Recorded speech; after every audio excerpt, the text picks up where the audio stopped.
संपूर्ण विश्व का जो भरण पोषण करने वाला हो, संपूर्ण विश्व का जो ध्यान रखने वाला हो, वो हमारा विश्वनाथ है। और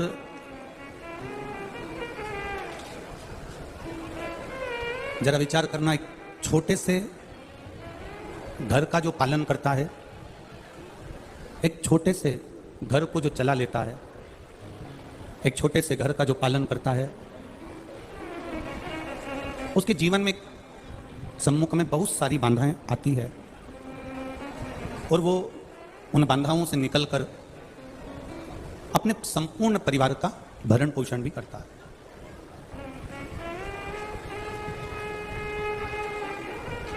और कभी कभी उस भरण पोषण में उसको अपने मार्ग से भी हटना पड़ता है। पर यदि उसका निश्चय पक्का है और वो घर चलाते चलाते, परिवार चलाते चलाते भी ये विचार रखे कि घर मेरा नहीं है, परिवार मेरा नहीं है, ये कुटुंब मेरा नहीं है, ये सब उसी का है जिसने मुझे मृत्यु लोक में भेजा। फिर परिवार, जब हम विचार कर लेते हैं कि ये घर मेरा नहीं है, परिवार मेरा नहीं है, कुटुंब मेरा नहीं है, ये जितना भी फैला रहा है ये सब उसी का।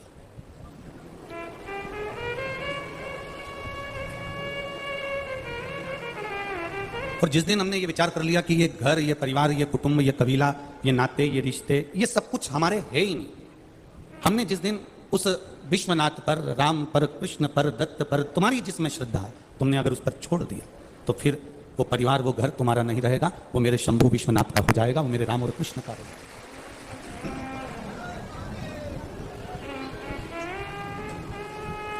हमें केवल इतना भान करना है कि होती है, एक कुत्ता को देखा आप लोगों ने, श्वान को, कुत्ते को, तो कुत्ता जो होता है ना, इसको कहीं पर भी रोटी देंगे वो खाएगा। बोलो खाएगा कि नहीं खाएगा? कुत्ता जो होता है उसको कहीं पर भी रोटी दो वो खाता है। पर कुत्ता अगर कहीं से रोटी को चुपचाप से उठाकर लाता है, कुत्ता उस रोटी को कहीं से चुरा कर लाता है, वो कुत्ता उस रोटी को कहीं से झटक कर लाता है और झपट कर जब वो रोटी को लाता है तो वहीं पर खाता है क्या?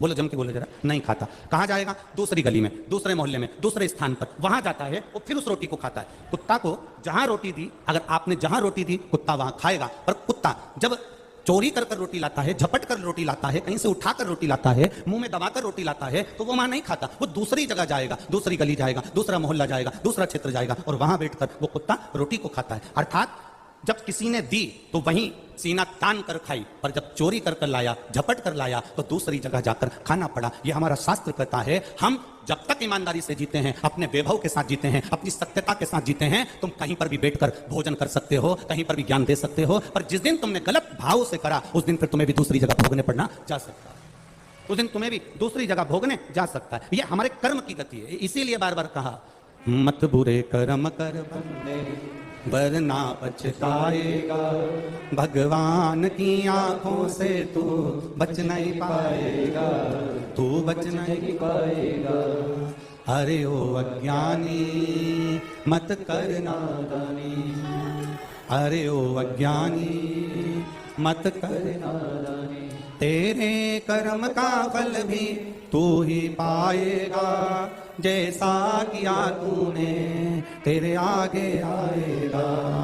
मत बुरे कर्म कर बंदे, मत बुरे कर्म कर बंदे वरना पछताएगा, भगवान की आंखों से तू बच नहीं पाएगा, तू बच नहीं पाएगा। आपको अपनी जिंदगी जीने का तरीका आना चाहिए। जिसको ढोलक नहीं आती ना, उसको ढोलक बड़ी बेकार लगती है। बताओ, हमको तो आती नहीं। और जिसको ढोलक बजाना आती है ना, वो रात्रि में भी यहाँ बैठकर ढम ढम बजाते बजाते भजन करता रहता है, उसको बहुत अच्छा लगता है, उसके मन को अच्छा लगता है। जिसको बांसुरी बजाना आती है, वो बंसी का मजा ले लेता है, बजा बजा कर आनंद ले लेता है। जिसको वीणा बजाना आती है, वो वीणा को बजा बजा कर वीणा का मजा ले लेता है, वीणा का आनंद ले लेता है। जिसको गाड़ी चलाना आती है, वो गाड़ी दौड़ा दौड़ा कर गाड़ी का मजा ले लेता है, गाड़ी का आनंद ले लेता है। और जिसको इस संसार सागर में जीने की कला आती है, वो इस संसार का मजा ले लेता है और आनंद लेकर परमात्मा के पास चला जाता है। जिस दिन भागवत कथा में जाकर, राम कथा में जाकर, शिव कथा में जाकर, भगवान की शरणागति में जाकर, गुरु की शरणागति में जाकर, तीर्थ में जाकर, परमात्मा के चरणों में जाकर, भगवान की शरणागति में पहुंचकर जिस दिन तुम्हें जीने की कला आ गई, जिस दिन तुमने सोच लिया कि मेरा 21,600 श्वास मनुष्य के शरीर से प्रतिदिन निकलती है। 21,600 श्वास जो मेरे बाबा ने दी है वो उसकी है। 3.5 करोड़ रोम छिद्र पूरे मनुष्य के शरीर में है। ये सारे 3.5 करोड़ रोम छिद्र जिसने दिया है ये उसके हैं। और जिस दिन तुम्हारे मन में आ गया कि ये श्वास उसकी, रोम छिद्र उसके, माता के गर्भ में उल्टे लटके हुए थे, दोनों मुष्टिकाएं बंद थी और अंदर प्रतिज्ञा करी थी, मुझे केवल गर्भ से बाहर निकाल दो, मैं तेरा भजन करूंगा, तेरा भजन करूंगा, तेरा भजन करूंगा। गर्भ से निकलते से चालू हो गया, मैं तो भोजन करूंगा, भोजन करूंगा, भोजन करूंगा। भजन गायब हो गया, भोजन चालू हो गया। प्रतिज्ञा भी हमने तोड़ दी। उसके बाद भी विचार करना कि परमात्मा के आश्रित होकर जो जीता है, अंत में परमात्मा ही उसको हाथ में झेल कर और अपने धाम तक लेकर चले जाता है। हम उसके आश्रित हो जाते।